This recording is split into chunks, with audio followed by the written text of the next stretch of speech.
Tonight, the 55-year-old victim is recovering in the hospital following that assault, but his attacker is still out there. It happened during last evening's commute. The victim simply walking into the J Street Metrotech station in downtown Brooklyn when he and the suspect bumped into each other, and the other man's reaction was shocking. Eyewitness News reporter NJ Burkett spoke exclusively with a friend of the victim.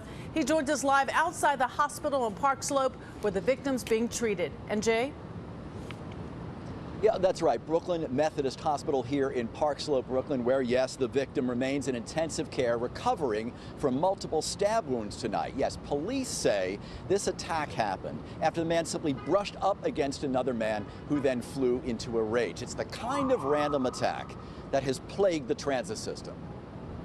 He's still in bad shape. He can't even talk right now. Joseph Marte is horrified and angry tonight.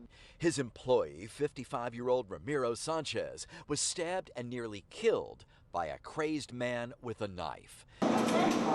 Police say Sanchez was entering Brooklyn's busy Metrotech subway station with a coworker, where he accidentally brushed up against another man, who pulled out a knife and flew into a rage. They went down the train station to go home, basically, so this big guy came up and actually was staring at him, and all of a sudden he just pushed him away and went after him, and he pulled out a knife and cut his fingers, his face, and he stabbed him twice in the back. Did he say why he was doing it? No, the guy never said a word. He was just acting bananas. It happened shortly after 6 p.m. last evening, and the suspect escaped into the crowd. But Ramiro Sanchez is only the latest victim of violent crime in the New York City transit system. Transit crime is up 50% so far this year over last year.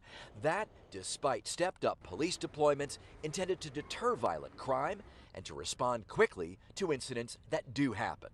Cracking down on so-called quality-of-life violations is intended to make the system safer, a major initiative announced by Mayor Adams earlier this year. They say they have more cops in the subway now than they ever did. You believe that?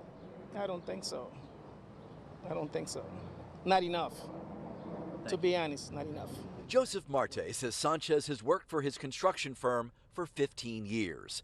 An immigrant from Mexico who, like so many, routinely sends money to his family back home. What's going on in the train stations is nothing is safe, and New York has been, after the pandemic, it's been crazy with all these people hanging around in train stations, sleeping, homeless. This is what's going on, and no one actually put a stop into it.